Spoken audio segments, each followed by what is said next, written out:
Hey, listeners. In the last couple of episodes, I've talked about the benefits of CBUSA, the leading group purchasing organization in construction. We're gearing up here in Minneapolis for an annual builder event called The Summit, September 22nd through September 25th. It'll be in Minneapolis, Minnesota. This event, formerly known as the Power 30, is CBUSA's biggest event of the year. CBUSA members from across the country will come together to learn and engage in networking opportunities like face-to-face meetings with top brands and reps, interactive breakout sessions with fellow builders, and an exclusive vendor expo showcasing the latest materials. I'm excited to attend, and I'm excited to be recording a podcast episode in front of a live audience. Fellow home builders, if you want to be a part of this too, then head over to cbusa.us/learn. Additionally, if you want to hear the backstory about CBUSA, you can listen to Curious Builder episode number 26 with Ryan Lipchek. This episode is brought to you by Pella Northland. For 19.5 years, I've been building homes, and 95% of all of my homes have used Pella windows. I couldn't be happier to call them a partner in our builds and our remodels. Whether you're an architect, a designer, or a remodeler, I'd highly recommend Pella windows. They can fit old homes, new homes, reclaimed, commercial, and really everything in between. Pella is a company that we trust and that we recommend to our clients. Additionally, in management, Peter and Ed have just been absolute fantastic people to work with, as well as mentors to me personally. So when it comes time to look for a window, I'd highly recommend Pella Windows. Find more at pellanorthland.com. Also, if you're interested, you can hear episode 1 where I interview Peter and Ed together for a great listen on business and Pella Windows. Today on the Curious Builder podcast, we had Jerry Beerman out of Ohio, and what a treat. This ended up being one of our longest podcasts, but for good reason. Jerry has infinite amount of wisdom, charm, compassion. We talk a little bit about his alluring glass company and kind of the evolution of it, but we spend most of the time really talking about interpersonal communication. Jerry has a really deep background in coaching, and he has this program that he has called Conduit, and you're going to be really interested to hear what he has to say, how he trains people into the workforce, how he really empowers people in the community to take their next steps, they're leveling up in their business. And at the end, we talk about our love for all things sports and ultra trail running. So if you're into that, you can always fast forward to the end. But this is a doozy of an episode. Without further ado, here's Jerry Beerman.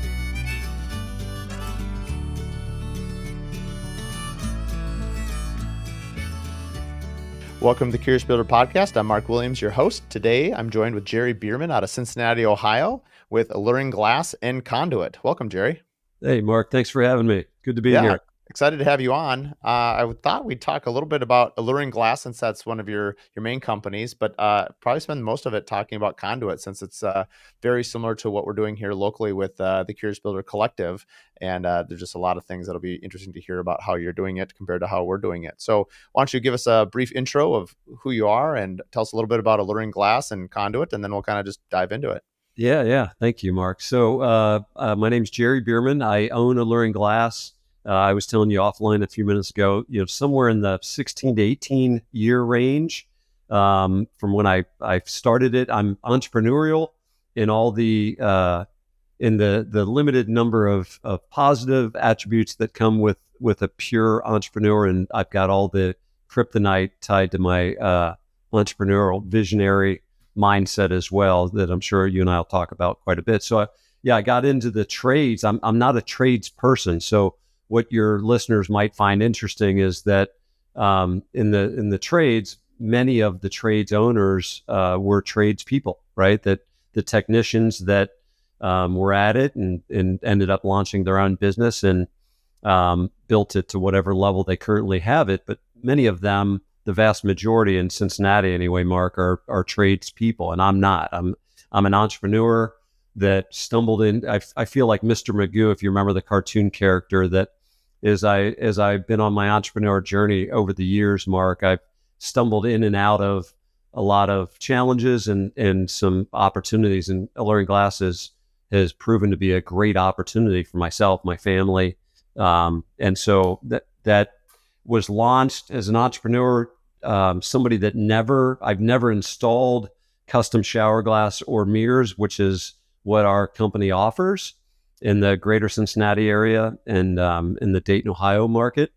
And so we do really high-end custom shower glass and mirrors. And I initially, in the first few years, Mark, it was kind of a badge of honor to say, I'm going to run the company and build the company. And I'm going to hire master craftsmen to do the craft. And a lot of times the craftsman would say, well, Jerry, don't you want to like learn how to install this stuff? And I was like, you know what, let you stay, you be an expert in your lane and I'll be an expert in my lane. And so since then, for 18 years, I've never installed one piece of glass.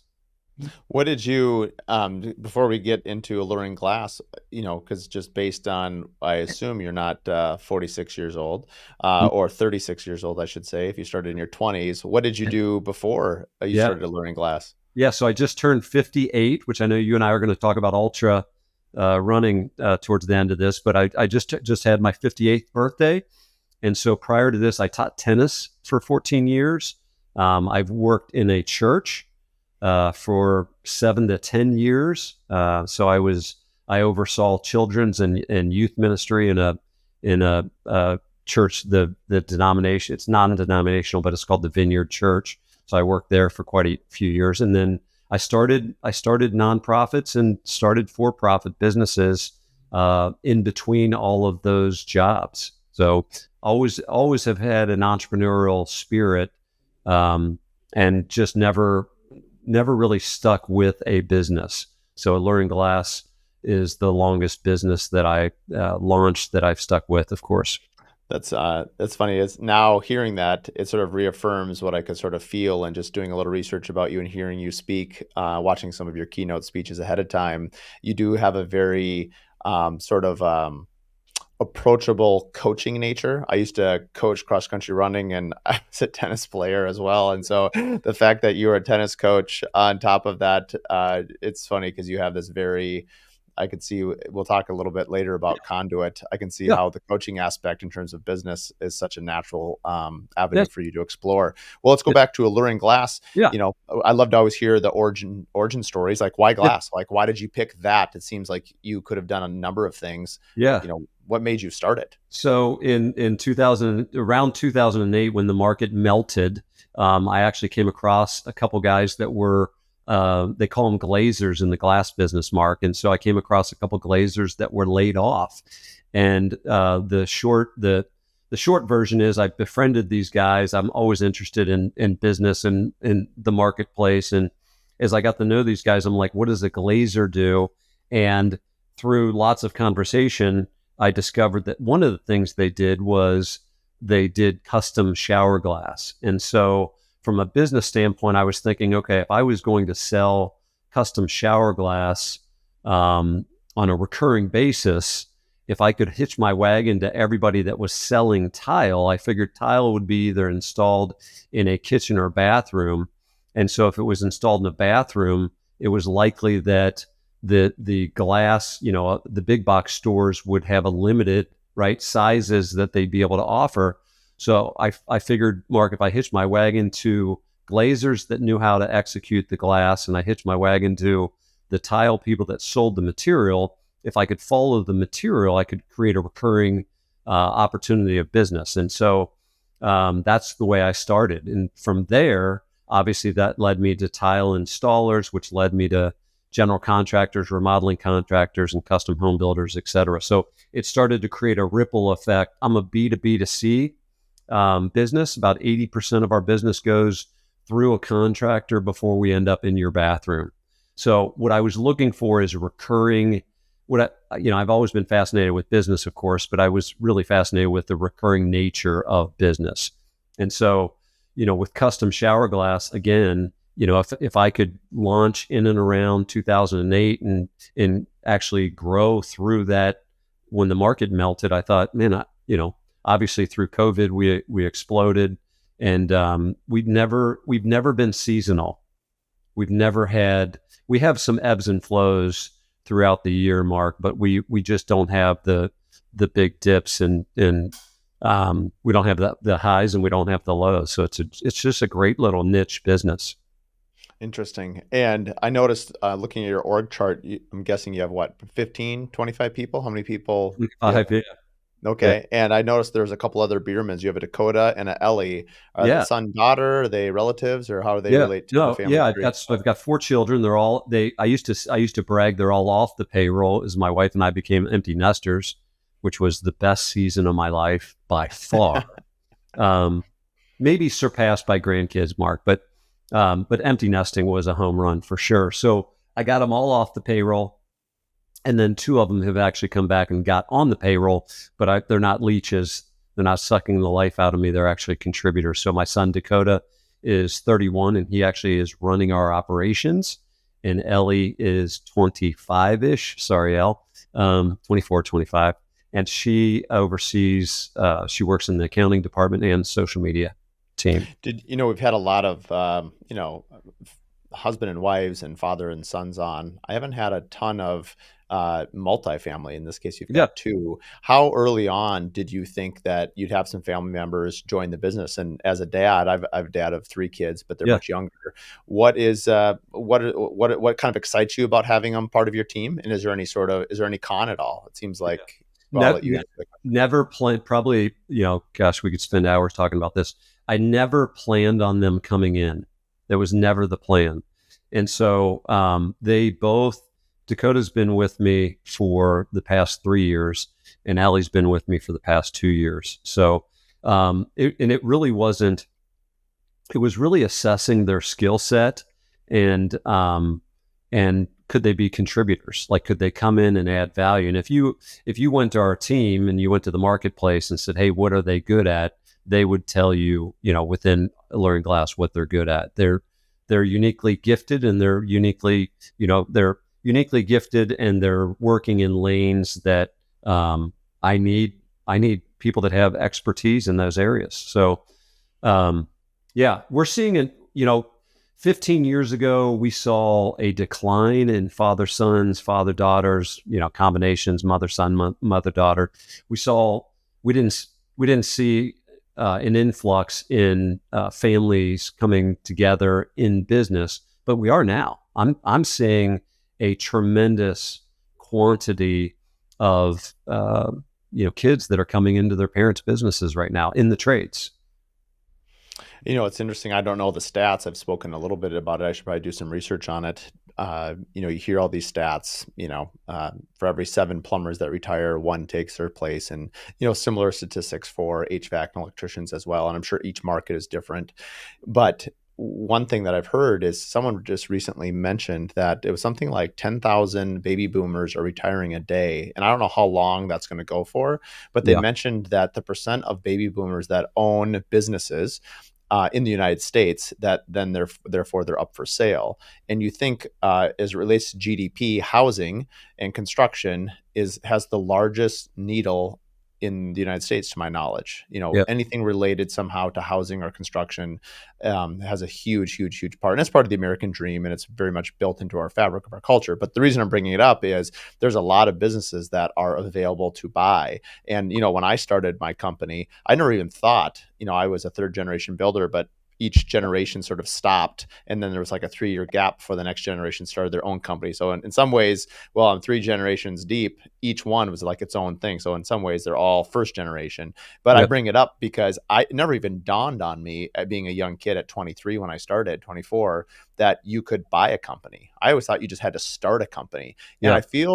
do you feel like right now, I feel like the message is starting to get out much clearer that there are businesses to buy. You don't actually have to start a business. Now, being a serial entrepreneur like yourself, if you could go back, would you buy a company? Or I know we can't rewrite our history, but there's parts of it, and maybe it's because I'm always attracted to the thing that I didn't do. I'm sort of like, oh, if I could go do a redo, maybe I would buy a company and see if I could build it better versus starting one. And Yeah, maybe I'm not suited for that. I guess what's your thoughts on the yeah, opportunity in our marketplace, especially in the construction world, to buy a business yeah, versus starting one, pros and cons? yeah. No, it's a great question. So we also have an apprenticeship program where we go into the high schools and try to create our own talent pipeline. And one of the things I talk to high school students about, Mark, is the entrepreneurship is super sexy right now.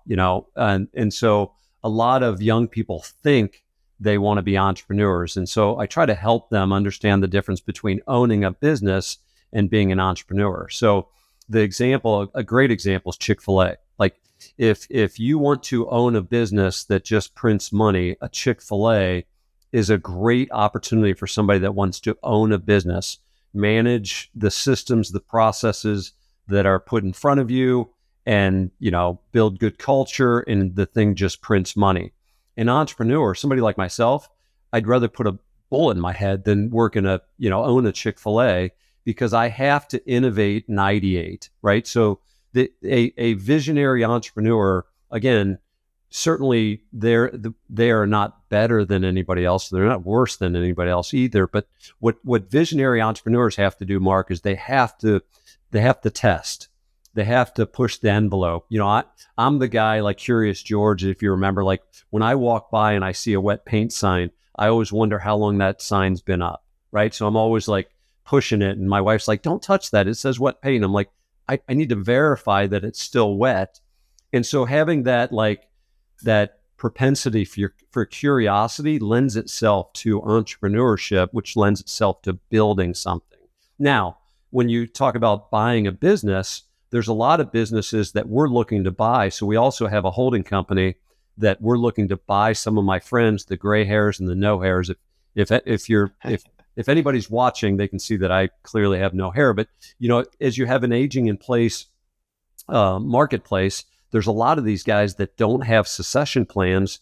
They, through a Herculean effort, have built a business up to $3 or $5 or $7 million, and they're making great money, but they're operating outside of their skill set. One of my friends that's a hardwood floor geek has built a tremendous hardwood floor company in the greater Cincinnati area, but he's a technician, and he's, through a Herculean effort, has built an amazing business, Mark, but his gift set is wood. He's a wood geek. And I say that lovingly. Like he loves to talk about wood and the quality of wood and the type of wood that's being installed and the right way to install the wood.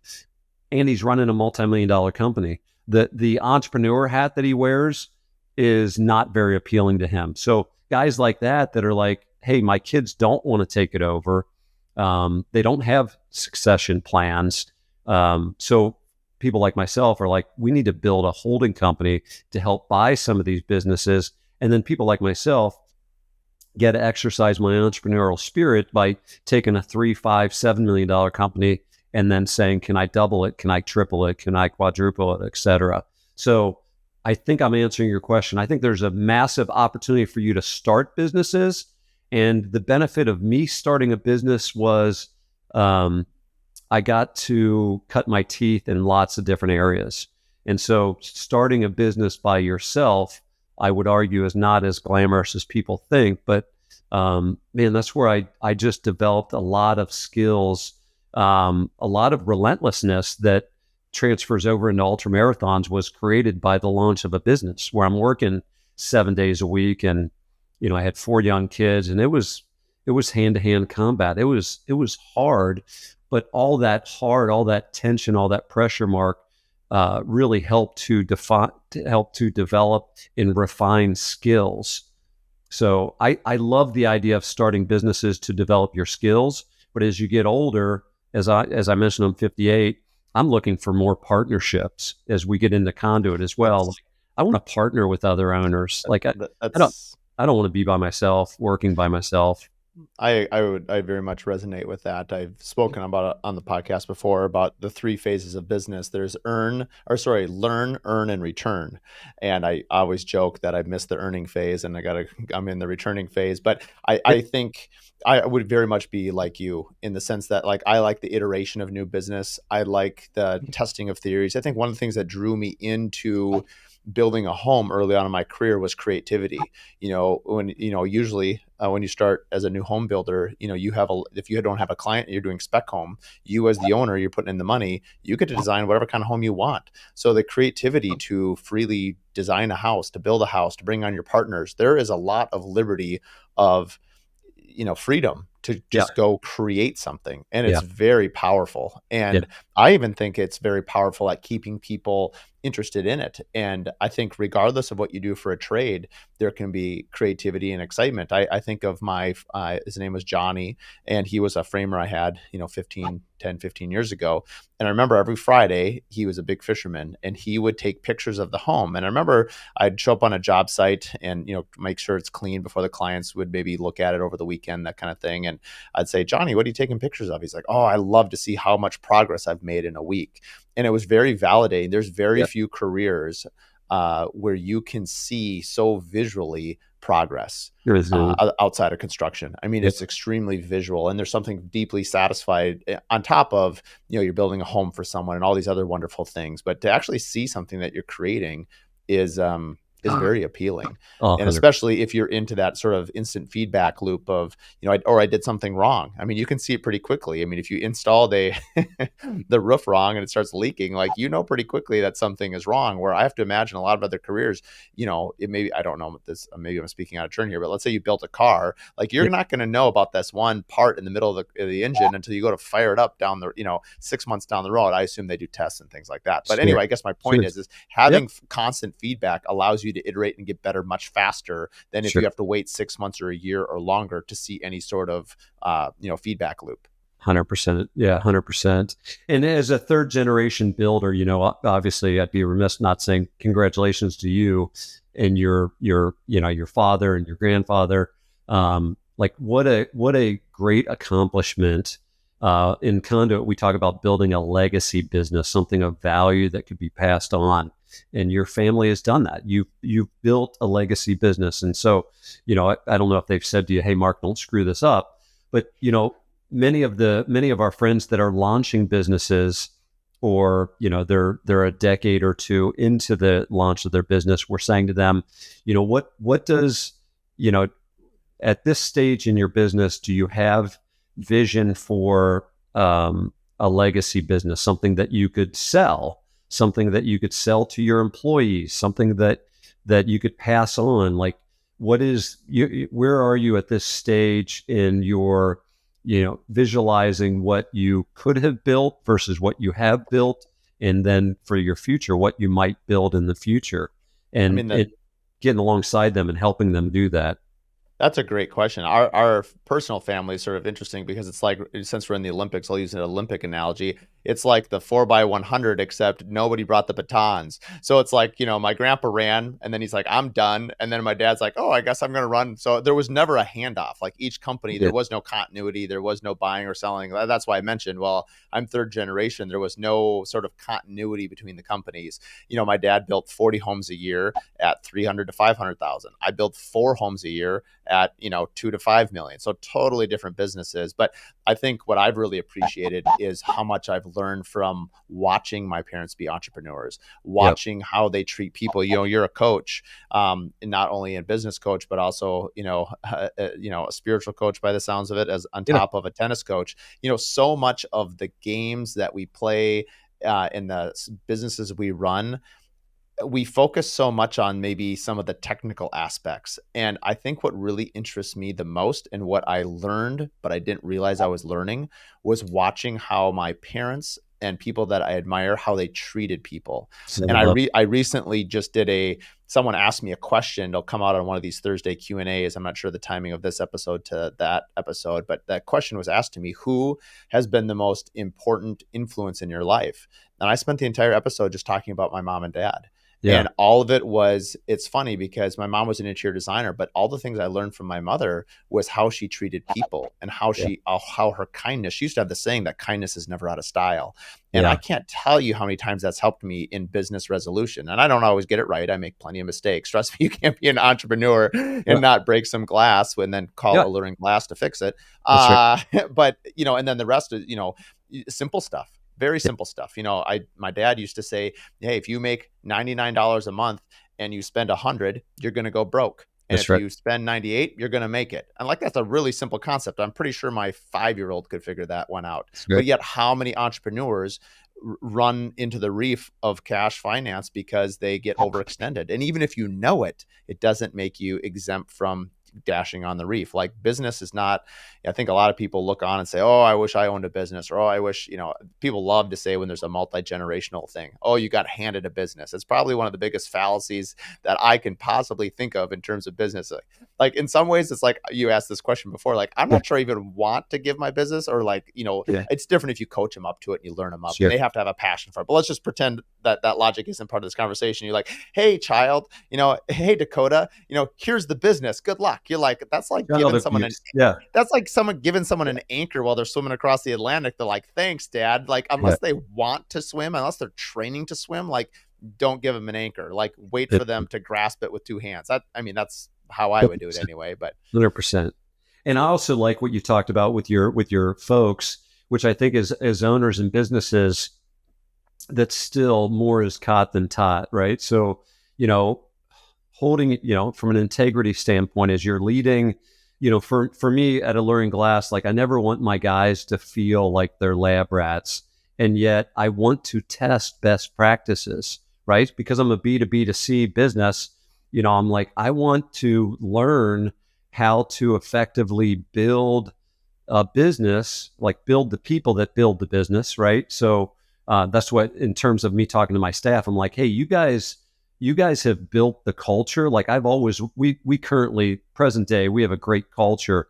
And when guys comment on our culture, I always say to our staff, like, I've always wanted this culture for the past 15 or 18 years. I've always wanted the culture that we're experiencing today. And I've done my best to try to influence it.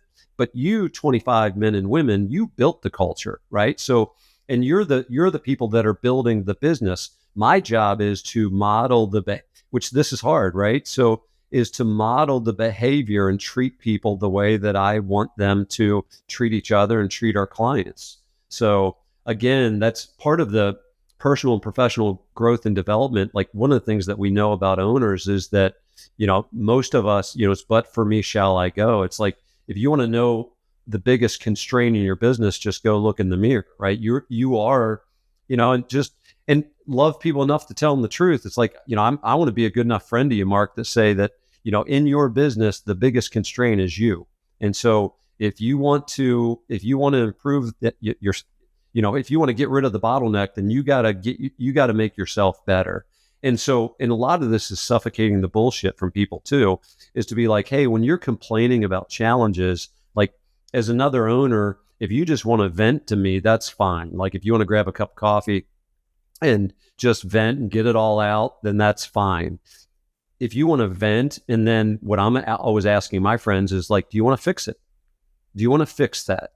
And if you want to fix it, I'll get alongside you and help you.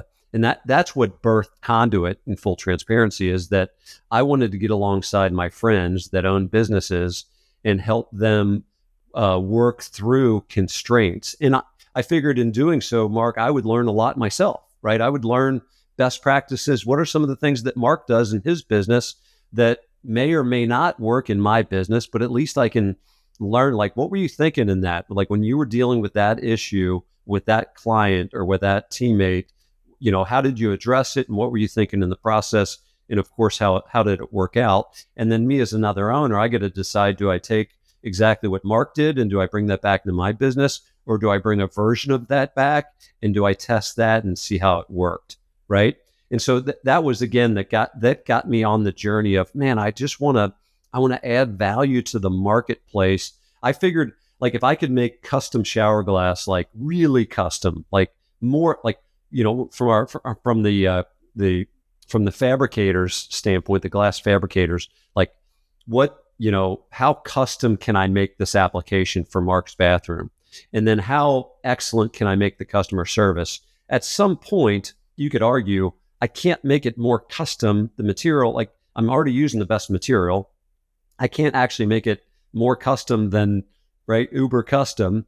And you could argue, yes, we can make our service better, but you get to a point where you're like, how much better can I make the product and the service? And for us in the high end residential trades, this is the barrier to entry anyway. Like you can't even, if you're not a great painter, you're not going to even get in the game. And so for me, it was like, all right, so from besides a product standpoint, what value can I add to Alluring Glass? What can I test at Alluring Glass with our staff? Retention, training and development, train, retain people is a huge issue. Recruit, train, and retain. And so how do we excel at that? And then what are we learning and how do we take that to the marketplace?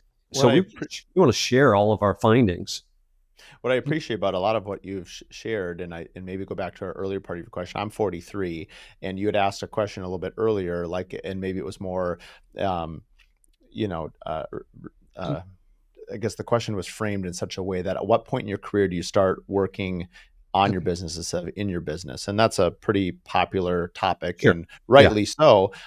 For myself, I only started thinking about it probably Mm. 3, 4 years ago. So I'm Yeah. 20 years into my career, so about 17 years in. And I wonder though, this is what's, and maybe you have maybe a more wisdom on this because you're a little bit older, hopefully, and maybe the wisdom came with you. But like, I don't, does anyone when they start their business immediately start, I talk about all the time, like begin with the end in mind, because I did not think about building a building company that I could sell one day. I just thought I wanted to create something, I want to innovate. And then, years down the road, you're like, oh man, oh, I can't sell this business. Well, that's a real bummer. I'm going to spend at 20 years in, you're like, well, I'm not maybe going to go do a different business. Am I going to really spend 40 years of my life building a business that I can't sell? And so it's only now about midstream that I'm thinking like, okay, now you start thinking about brand. You start thinking about your long-term marketing. You start thinking about your past clients. You start thinking about, building a team and building an infrastructure that you can sell.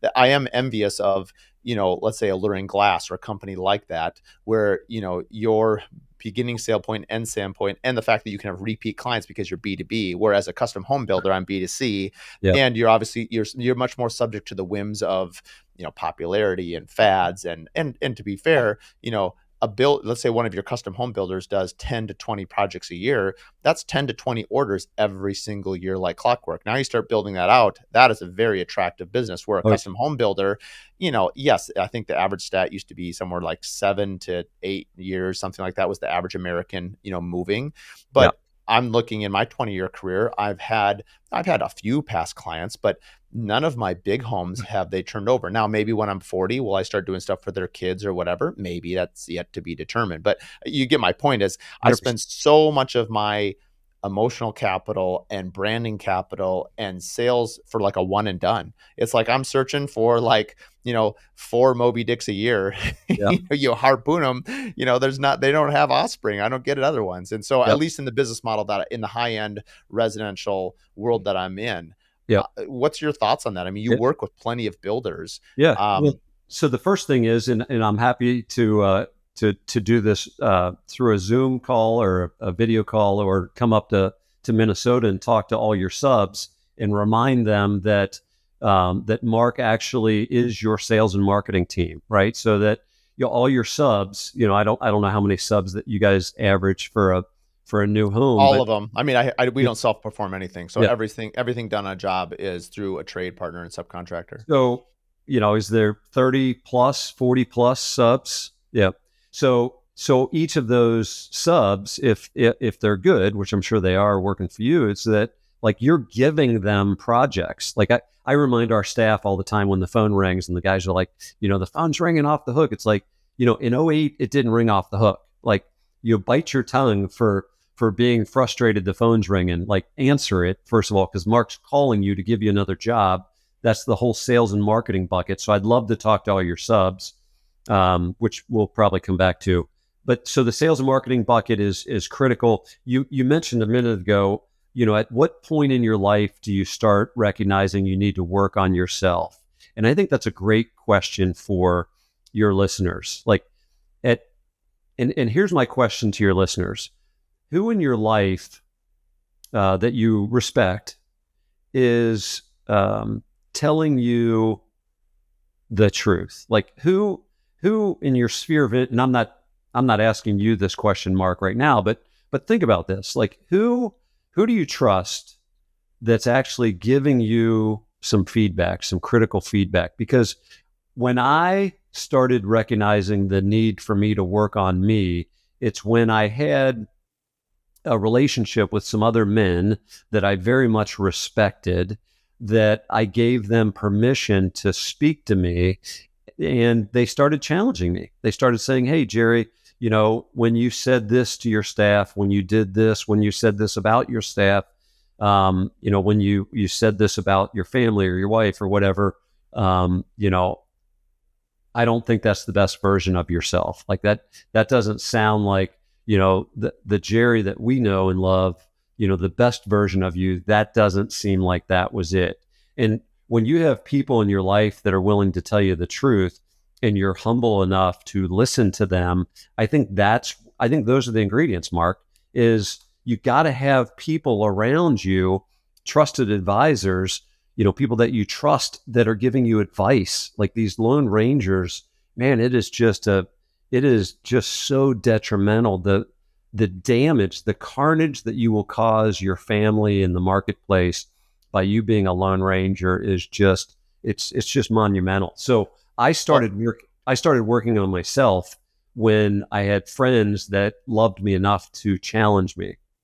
Well, and I've mentioned the quote a lot, which is right in your line here of your thinking, which is if you want to go fast, go alone. If you want to go far, go together. 100%. And this thing of partnerships, you had just mentioned it, how right now you love the idea of working with people. And I think that comes a little bit from the spirit of, coaching. There's something very empowering. You were mentioning coaching cross country Yep. or tennis, and I coach Yep. cross country running. Watching, I coach high school. So watching these young kids come up with goals and get their PRs and their times or overcoming personal obstacles, it was really empowering to me personally, because you're like, as a coach, you're just trying to help them on the journey, but a lot of it has to be self-motivation from within. But I think that's what you're referring to, is like you get peers, whether it's a small group through conduit or a collective, or could be family, could be group network, and there's so many different places you can go with this. Yep.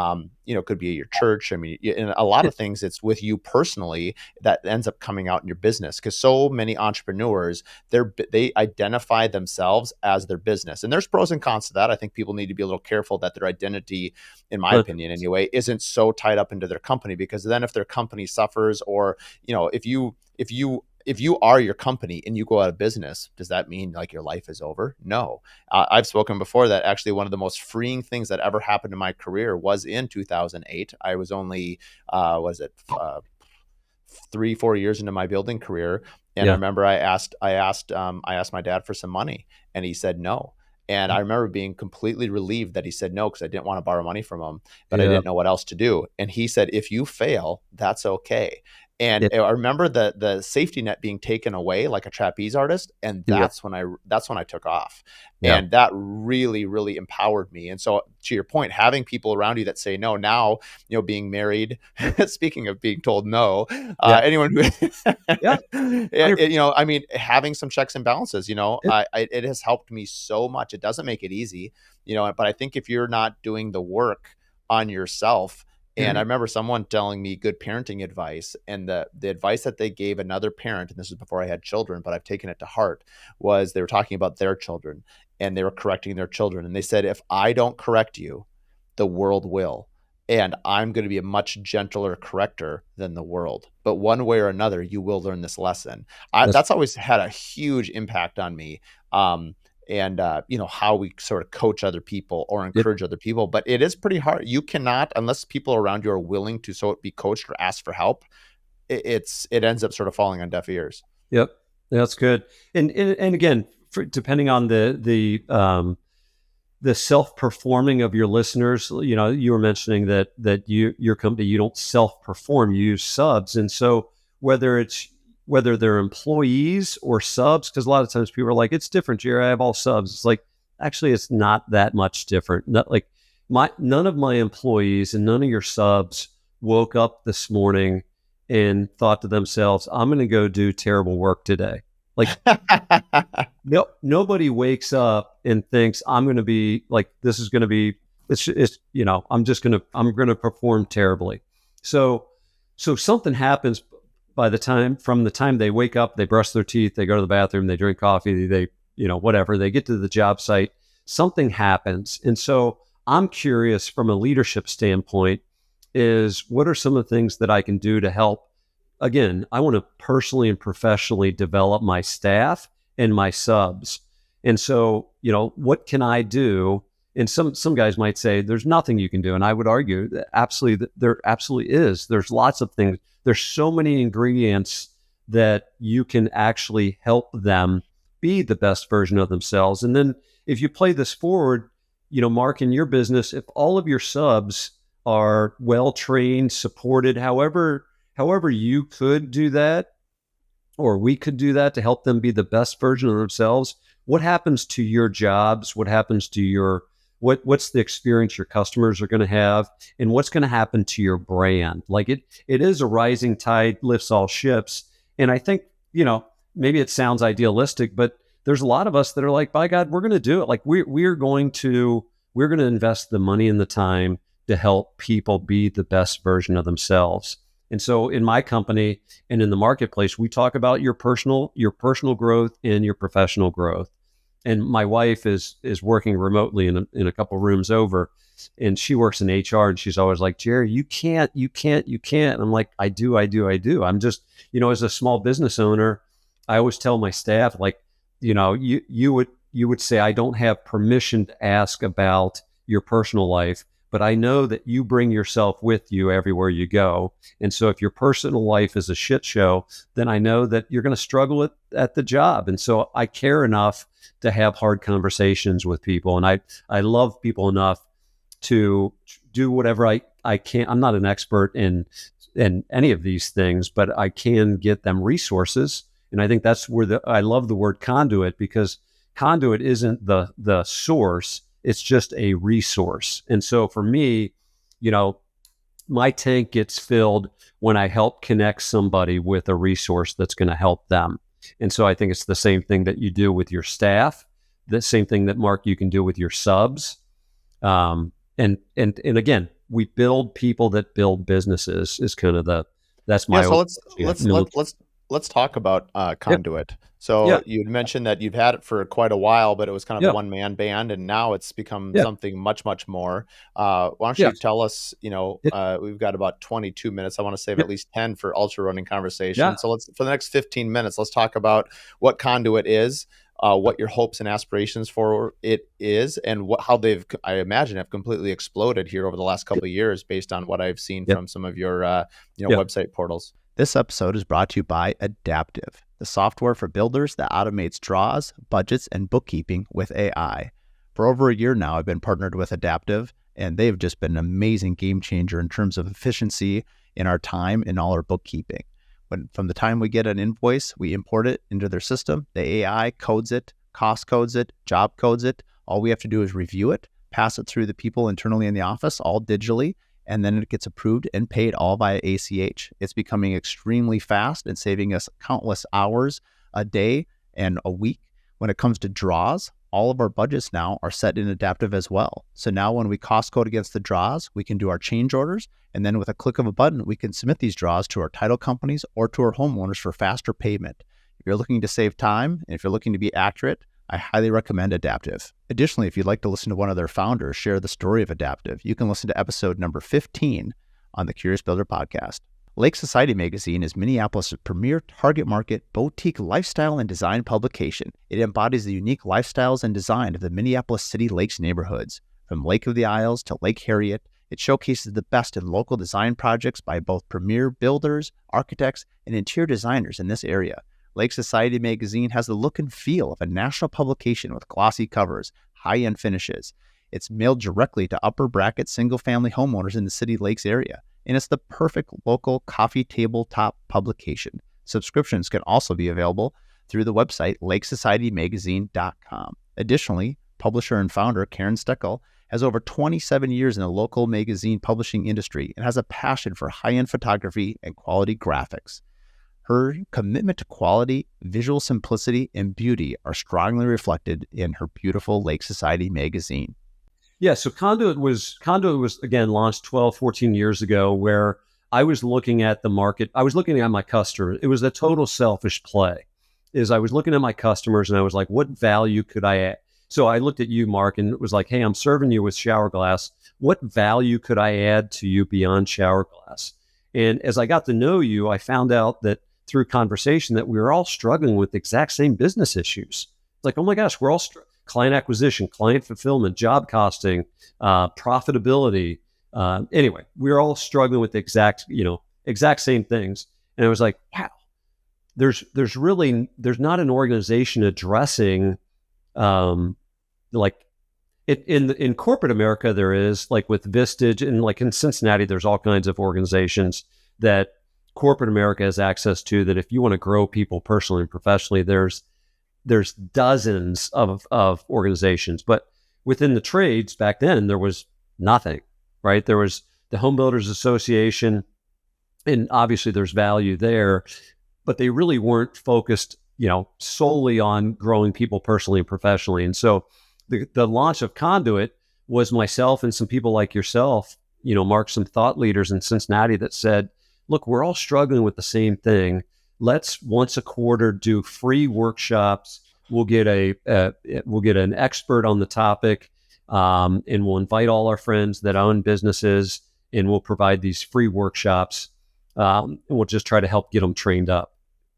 And so prior to COVID, we did that every quarter. And then that actually led to some small groups that were like, hey, how many of you guys would like to get together on a monthly basis, on a bi-monthly basis? One of the groups that I still have, a breakfast group on Wednesday mornings, we've been meeting for 12 plus years, not the same guys either. So Conduit's always been this loosey-goosey, come when you can, we're all busy, if it fits into your schedule.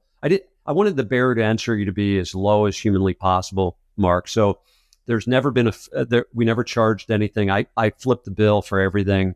And just, again, just made it real loosey-goosey all the way up into COVID, which when we had to work remotely, then we started doing the meetings remotely. And so that changed for obviously the following year. But that's the way it was launched. At the same time, in Cincinnati, there's an accelerator. Back then it was called Unpolished. Now it's called Ocean. If some of your listeners want to Google that, it's an accelerator, and it's almost exclusively has been in the tech world. But when I got exposed to that again, 12, 14 years ago, I was like, but there's nothing for like blue collar. Like blue collar, there's a huge, we started talking about the labor gap over 10 years ago. And I was like, man, there's going to be a huge problem. And as an entrepreneur, I'm like, we got to fix this problem. And so with Ocean as an accelerator, I started meeting people that were jumping into the tech world. And I stayed in relationship with them. Fast forward 12 years, one of my partners in Conduit is a very good friend of mine that she built and exited 3 businesses in the tech world. And so I'm seeing an influx of my friends that were in the tech world that are now coming into the trades. And I've heard people talking about the trades as being the new tech. Like as you're looking at booms of industry, the trades is a huge boom. And so as more professionals, you and I talked about this offline, as more resources are coming into the trades, I'm like, and people started challenging me to say, hey, Jerry, what Conduit's done is really cool, but like, have you ever thought about professionalizing it? Like one of the things that I talk to your listeners about other trades owners is, let's professionalize the industry. Let's continue to professionalize the industry. Well, some people started challenging me, Mark, and they're like, why don't you professionalize Conduit? I'm like, what do you mean? It's like, well, what if you made it a membership based, like in where where people were joining, and the offerings were more consistent and more high level and more predictable and more excellent. And I said, to them, like, put your money where your mouth is. You want to roll up your sleeves and get to work with me, then let's do it. And so 3 of my friends, myself and 2 other friends partnered and created an LLC, a Conduit LLC, and we launched formally June the 6th. And so all my friends that were quote unquote Conduit members, but not, there was no fee, then we worked on the infrastructure. You saw the website and the offerings, and we launched June 6th. So the plan, yeah, go ahead.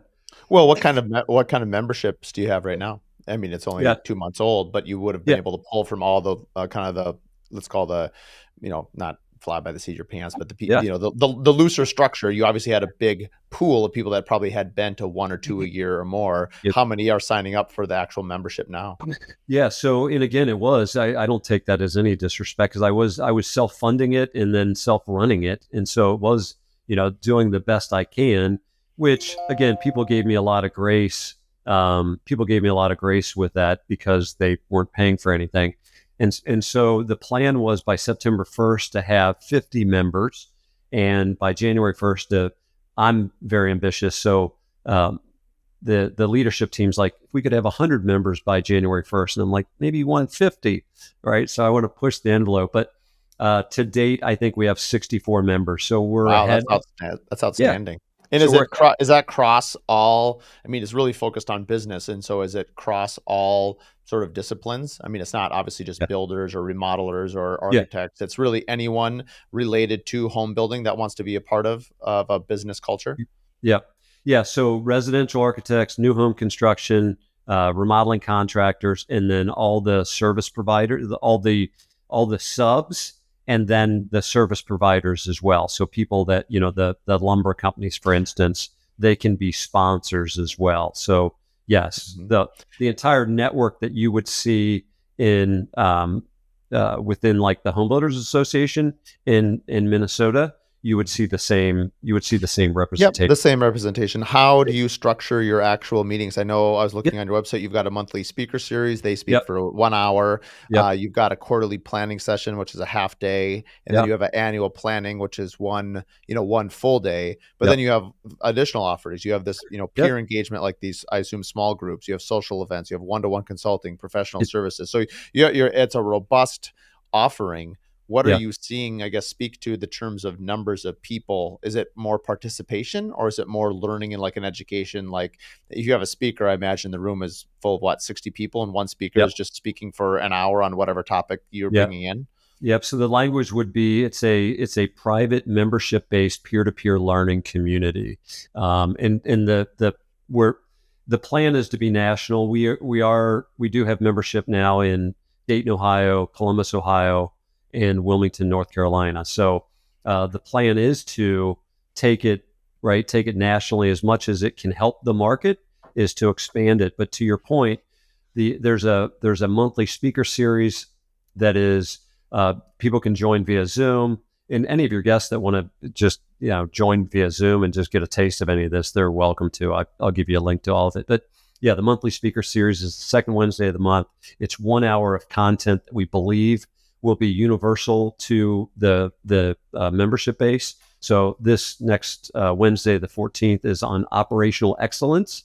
And so again, the topics are to designed to be universally impactful. The content that's delivered on Wednesday at the speaker series will also then be pushed down into the mastermind groups. So currently there's 8 mastermind groups. One of them is remote, and the mastermind groups meet once a month currently for 2 hours and trying to provide a good balance of invitation and challenge there. I think the secret sauce will be in the peer-to-peer part, which is in the mastermind groups. Quarterly half-day workshops, again, content that is universal. We believe How big are these mastermind groups? so. Typically, there'll be 6 to 10 people. Again, we just launched those this past month, so but 6 to 10 seems to be the sweet spot. With if it's a very well trained facilitator, there's one. If we're questioning their level of training as a facilitator, we put 2 in there, and we do monthly facilitator training as well. A lot Yeah, of this those guys are owners that their next stage of their business, they may want to be professional coaches. They may sell their business or let their team run their business, and they may want to be coaches. And so we've said to them, our facilitator training will prepare you to be a coach. So that's yeah, But that was my next question is where are you finding these facilitators? Are they're existing coaches? It sounds like you're actually training people to be we are, facilitators. yeah. I assume they're being paid then? The facilitators are not being paid; they're paying to play. Yeah, I see. I see. I got you. So that'd be in terms, the only way into it is either to be a member to partake or to be a sponsor to be in the room. Is that kind of the model? that is the model. Yes, Hmm. yeah. And I mean, then go ahead. well, it's very similar. I don't have quite as robust. We started the Curious Collective, 8 months ago. And so we did a pilot program. We just put it out there. I've gotten so much help from other people. I've talked a lot about the Contractor Coalition, which Yeah, is twice a year. It's a 3-day event where it's just really in-depth information, best practices. It's a little bit, you're familiar with Builder 20s. yep, And so it's sort of like that, except no NDAs, and it's just, builders from all over the country get together, and there's sort of a set dialogue. I wanted kind of there's always like a new space for this iteration. We talked about being creative. For me, it Yeah. was, I just love people.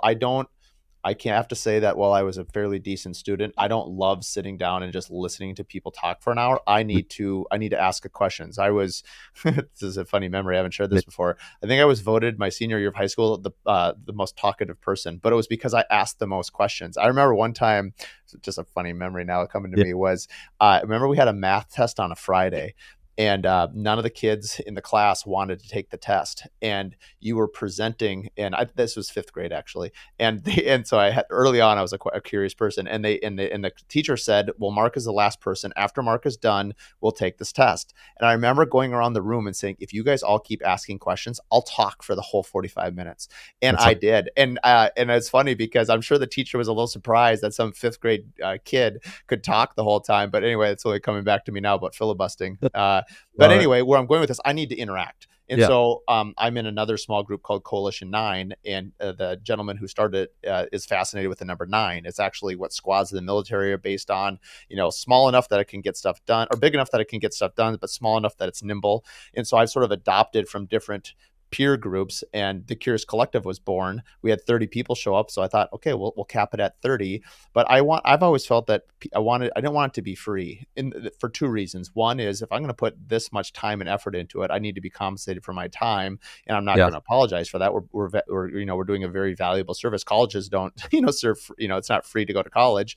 And so, but the idea was, we learned so much from each other. And so the goal was just to get 9 people per group. So, let's call it 3 groups of 9, 27 people, plus a few sponsors. And the only way into the room is to be a member or to be a sponsor. And really, we're just talking, we'll have set topics with, addressing, talking points, because not everyone is good off the cuff. And so you want to yeah, give some people maybe some stuff to spur conversation. But honestly, it's just, it's like us talking. Hey, how do you hire and fire people? And then right. the whole hour could just be talking about, well, hey, this is what happened to me. And we learn so much from each Me other. too. So that's really what's given Yeah, me wings. And so we've started a designer one, and we're actually launching an architect one.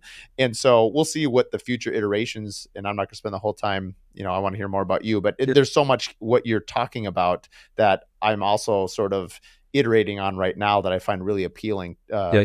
kind of seeing what works for you. Yeah. So as you're saying that, a couple things that hit me. One is we also, one of our mastermind group is actually 2 of them now are for operators. So one of the needs that we all have in our businesses is to raise up and develop operators. Many of the people that are running operations, if it's not the owner of the company, is somebody that's been fiercely loyal to the company and they've been promoted to operations, but they've really not been trained to run operations. So 2 of the mastermind groups are designed for Mark and Jerry to take your operator and put them in a group for continuing education as well. And another piece that we've added to this will roll out in September is professional services. We're vetting professional services that we're saying, okay, what potentially would help Mark's business? So we're vetting fractional multimedia services, of course, bookkeeping services, HR services, fractional. We use EOS, so like fractional integrators, fractional operators. What fractional services could really help bolt onto your company, even to the point where we're like, man, could we do like get group rates for healthcare? Like, what service providers could we provide the network to help Mark's business get better? So those wouldn't be a part of the membership; it would be in addition to membership. But we're like, man, if we could provide some of those resources, that would really help as well. And you also mentioned fee-based. One of the things that we've learned about charging is that it forces accountability for us. Yeah. Like, so we've got it currently, and ours is a pilot program as well. It's like, you're writing a check, which holds us, like, we want to be held accountable to producing excellent results for you, right? That the speaker series, we want that to be excellent, to make sure that there's an abundance of value that we're offering you through the mastermind groups, through the professional services, through the accelerator toolkits, which the accelerator toolkits a lot of times are resources that your business has already built, my business is already built, and it's a turnkey resource that we can just give to other members to say, hey, like for my cash flow forecast example, it's just plug and play. Here it is. You just plug your numbers in and it'll show you what your burn rate is for cash for the next 3 months, 6 months, et cetera. So tools that you and I have already built that could be beneficial to the membership base as well. So Yeah, that's and I agree on the inverse. While it keeps us accountable, I want people to show up. The thing I don't the hardest thing, I mean, you know this too now, having done this for a while, is that planning events. I have so much more respect today than I did 3 years ago oh, for like wedding planners. yeah, Of anyone who does event planning, my hat is off to you yeah, because it is a slog. Because yeah, we're all busy and we live in a world where we're so distracted, and it's harder and harder to carve out time, and yet we all want someone else's time, and it's not that we don't want. I can tell you, and I know you're the same way, like I don't want people to show up just to show up. hundred I percent. know that if they will, that they'll get value, so I'm confident that it won't be in vain. But Yeah, I want the experience to be better and better and better. I mean, even this podcast, like, obviously you're putting it out in the in the ether, and you hope people find it valuable. But at the end of the day, like if I find it, I guess the litmus test for me is if I find it valuable, I think other people will be too. And yeah, if nothing else, if I'm being educated and it's leveling me up, then I'm assuming that it probably, and I'm just sharing experiences, because some people are more comfortable sharing what they're thinking, sharing what they're going through. And, think of how much we've learned from listening to other people and asking questions. And it's like, that's all I really want to do, whether it's the podcast or the collective, is just, I want everyone to do better than they did yesterday, both personally, financially, family, faith, everything. yeah, Because we're here for a short time in yeah, terms of life, and it yeah, sure would be nice to, for us to encourage each other, because as you said earlier, when you go together, when you have partnerships, it is very invigorating. Being someone who's been a sole proprietor for 20 years, just recently I was asked to come in with another builder for a development, and I told them, I said, thank you. I said, I didn't realize how much I was sort of starving for kind of another builder to run with. And it's so much more enjoyable, even though let's say it's a 6 lot development, they get 3, I get 3. Honestly, I'm so happy that I don't have the whole thing, because it's very lonely to do it all yourself. It's so much more invigorating to yeah. have a partner. And, sometimes you can create Great. that inside your own company, but it is also possible to create it outside your company. Yep. 100%. Yeah, I love it. No, the younger people, the allure, no pun intended, the allure of being in business for yourself, by yourself. I mean, it is just it's lonely. Like, one of the things that, again, we talk to owners about is like, you're not better than anybody else, but you're clearly different. The weight, the burden that you can handle is just substantial. There's so many times that I was in public settings, with family and friends, and I felt totally isolated.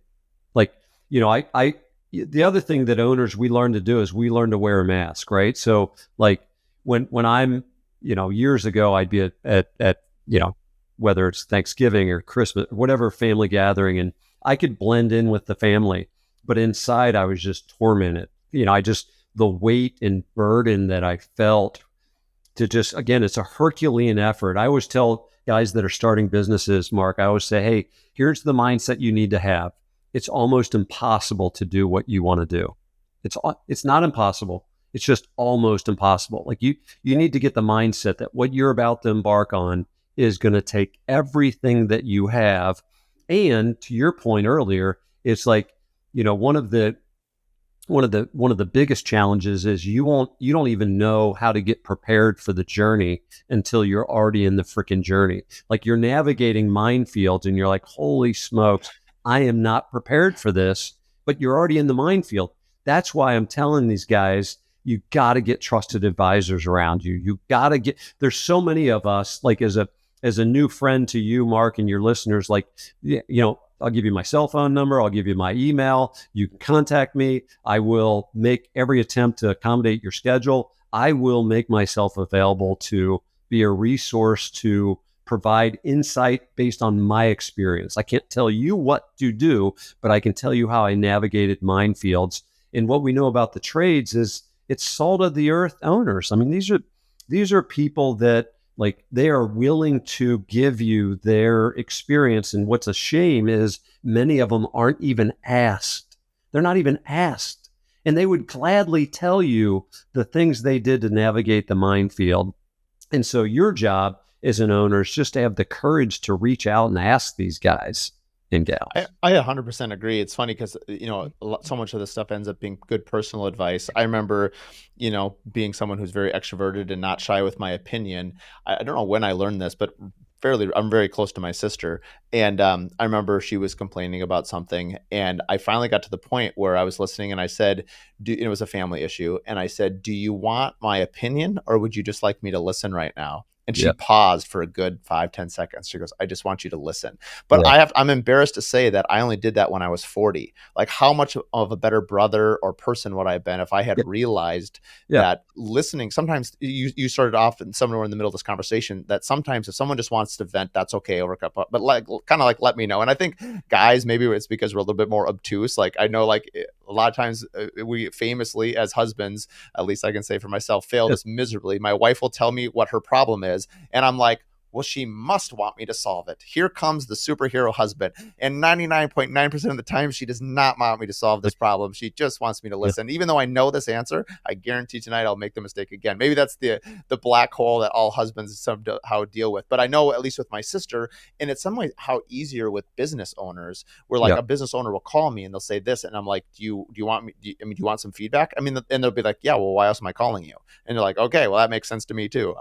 And so I don't know if any of this sort Yeah. of rings true with you or Well, it not. does. The two things that are hitting me right now is that in your entrepreneur journey, in your business journey, you get to a phase where you have decision fatigue, right? So you're like your business. This happens like in the early stages of so many businesses, where like you're the answer man for everything, and so you just get decision fatigue. You're just like, man, I'm just worn out answering questions, and that's typically the typically the tipping point that you start building systems and processes, that you start referring people to core values and systems and processes and say, hey, Bob, go evaluate the situation, come up with 3 solutions that do not compromise our core values, and let me know what those 3 solutions are. And inevitably, Bob comes back with 2 or 3 of them that you're like, those are 2 of those. Like, I'd go with either one of those. Either one of those are good. And so you got to train people to make decisions based on your core values and your systems and processes. But as I was saying that, I was thinking that might be one of the reasons why some of our friends don't ask for help, because they think the the owners that are longer in the tooth, that we also have decision, like if they're living in decision fatigue themselves, then they assume we are as well. I'm not going to ask Jerry because he's probably exhausted answering questions. And the reality is I'm in a different season of my life, right? I don't spend much time at all in any of the day-to-day operations for Alluring Glass. So I'm in a season where I have capacity. And so, but if you're an owner and you're in the midst of decision fatigue, you assume that other owners are in that same season, and that's just not true. So again, going back to my encouragement to your listeners to like ask for help, right? I agree. From trusted advisors that are in a season. The other thing that you mentioned that resonates with me, that I say to a lot of my friends, yeah, I always check in with some of my dear friends the first of the year, and I'm like, hey, what went well? What are you celebrating? And what do you need to forgive yourself for? Like, so as an owner, as we recalibrate for the first of the year, it's like, man, let's celebrate. Like, there's some, like during COVID, it's like, well, our revenue grew, but it's like, hey, we survived. Like we made it through a year of like the world just melted, and we actually are still in business. Let's celebrate that. And what do you need to forgive yourself for? Like, there were things that you set out to do this year that you didn't do. And it might be you didn't do it again, Bob. Like, again, you set the goal to do this in your business, and once again, you didn't do it, Bob. But I love you enough to tell you, give yourself permit, forgive yourself, and then let's recalibrate and go again. Like, I'll go with, like we'll do it together. I'll go with you. Like, Yeah. I'll go No, with you. those are great advice. Well, as we kind of near the end, I know you and Yeah, I have a feeling could talk for days on end. yeah, man. Well, this would be a multi-part series of podcasts. You had mentioned before we chatted, we're both training for ultra marathons. Tell me a little bit about how you got into ultra marathon running, and Yeah. what race you've got coming up, and Yep. that sounds like that. I'm guessing that's how you recharge and sort of keep things between the 100%. lines. Yep. 100%. So it's really interesting because it's the parallels for business is that my superpower is relentlessness, like patience and relentlessness, which my personality, my proclivity isn't to be patient because I'm a world-class quick starter. But when you learn at 58, I'm like, okay, so like impetuous, like giving people whiplash, like those are all things that cause me problems. So you start developing self-disciplines to overcome your shortcomings, right? As you get older, if you're trying to be a better version of yourself year after year, you're going to have to overcome your constraints. And one of my constraints was like, self-discipline. And so I thought, gosh, what are some of the things that I do in my personal life that if I did them better in my personal life, it might have a positive influence on my professional life. And one of them is endurance sports. So I swim, bike, run. So I love that. I train 7 days a week. It's a tank filler for me. I don't work out with people. I work out by myself because I'm with people all day long. I don't listen to music. It's a place for me to to marinate on issues and clear my head, and my body is being, and the other thing is you got to know yourself. So like for me, I can't sit still. Like sitting here is enjoyable because it's really mentally engaging, and a lot of your questions are very disruptive to my thought process, which I find very helpful. But like for me, I got to be in motion.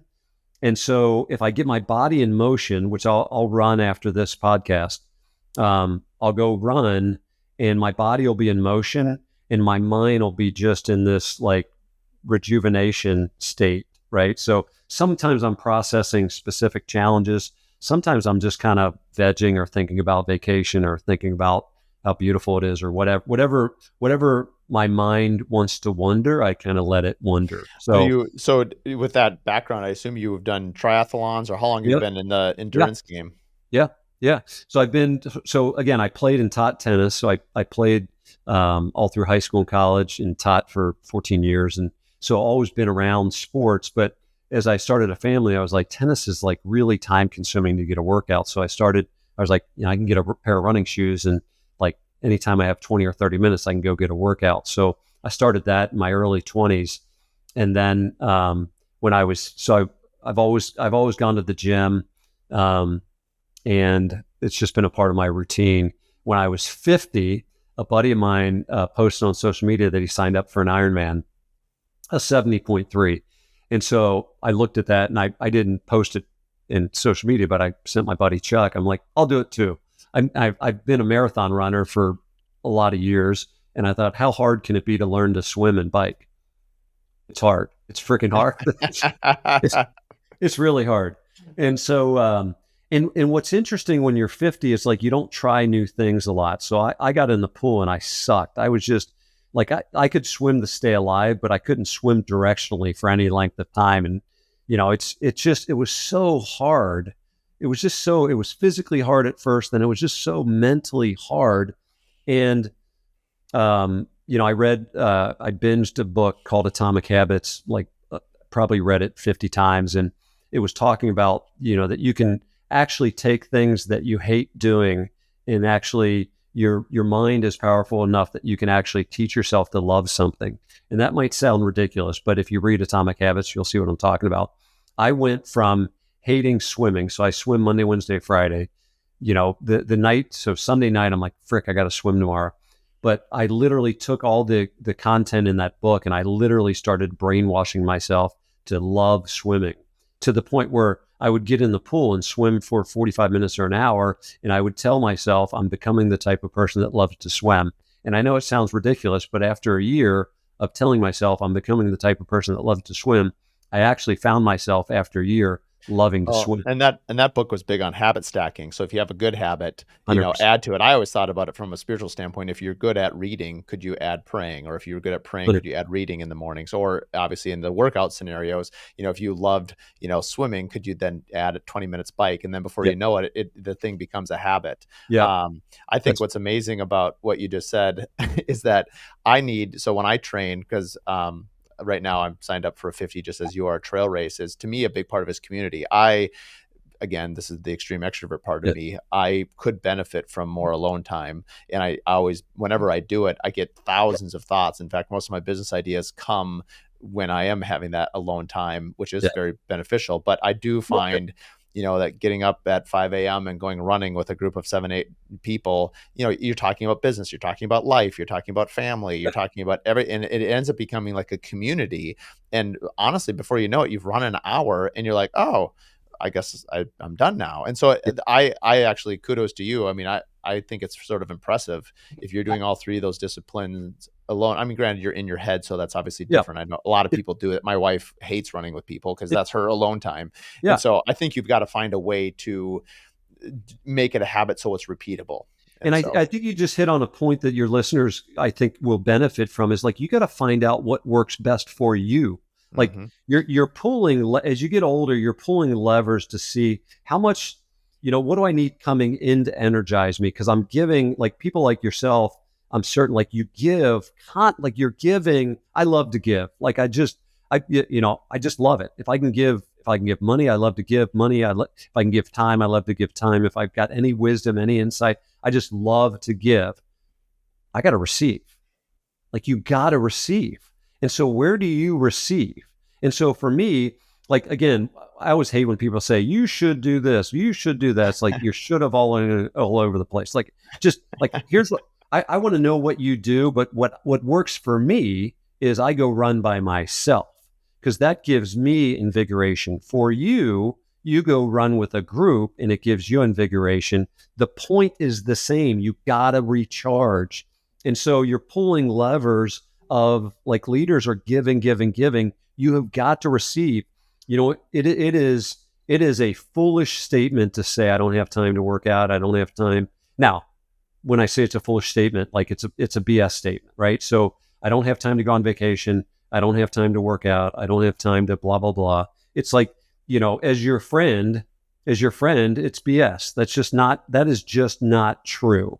What is true is that you're struggling with time management. That's what's true, right? So now, as your friend, if you just want to bitch about this for the rest of your life, I'll be your friend and you can just vent to me. But if you want to fix that, then you need to get after your time management issues as well. And you got to figure out, going back to endurance sports, like what gives you. So for my wife, it's give her a book, put her on the front porch, give her an hour, and she's getting invigorated through that process. That's what works for her.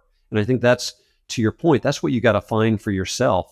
The other piece from an endurance standpoint is, what are you like? What's the point that that stops you in your tracks, right? So one of the reasons that I love endurance sports is that it allows you to see the point that you can't go further, right? So one of the things that we always wonder, especially as you get older, is like, at what point can I not go But further? see, that's what's so interesting because, every day is different. I was talking to you beforehand. I was just out in Tahoe and I'm kind of at the apex part of my training I'm 5 weeks away and I wanted to see how far, I could go. And the problem is that it's a little bit like swimming out into the ocean. I know I'm not going to swim to France, but I'm like, once you get to the middle of the ocean, you're like, well, man, it's almost closer to keep going than it is to go back. And so I was on the Western Straits 100 trail, which I wasn't going to run 100 miles, but I was out 15 miles out. I'm like, well, and I was feeling good. The trail was finally, I had climbed some ridiculous,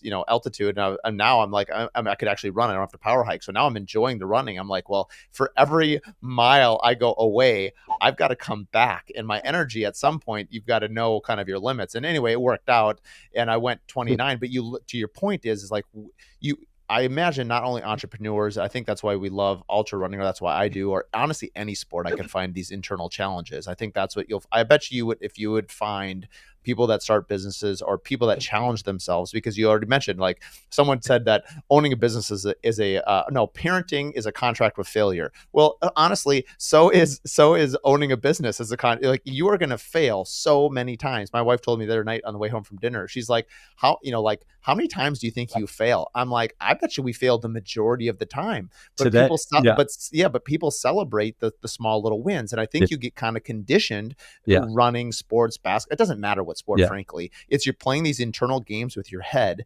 And Yeah. so you make these challenges. And, I love it when people, it's almost like fuel to your fire, right? Whether they say, hey, Jerry, you're crazy. You're running 50 miles. But if that's fuel, or it is for me, it's like, oh, yeah, I don't mind Yeah. being called a little crazy. And it's like when you're out on that trail, you're like, yeah, this is kind of crazy. But you know what? I kind of want to know what my body can handle. And Yeah. so regardless of what it is, I think finding these little things that not only recharge you, but also challenge you, you show up in your business life and in your personal life in a better place, in my Yeah. belief. When you say crazy, because I used to use that word all the time, and people, To be some like, clear, I don't use it. People yeah. say that. Well, in some, I used to say that about myself. I'm a little cray cray, and some of my friends, my trusted advisors, again would say, Jerry, stop saying that. You're passionate. Yeah. Like I you're 100% agree with that. you are passionate. You are not crazy. That is not crazy. That is passion. Stop saying that. The other thing is my buddy's my doctor, my GP, and I do endurance sports to my heart rate. And so at 58, I don't take, I always tell my wife, I do not take any physical, I do not push my body to the point where I'm going to cause myself substantial physical harm. So I watch my heart rate. My heart You're rate, doing what zone? You're staying in zone 2 then? 100%. And Yeah. if my heart rate gets out of balance, I walk.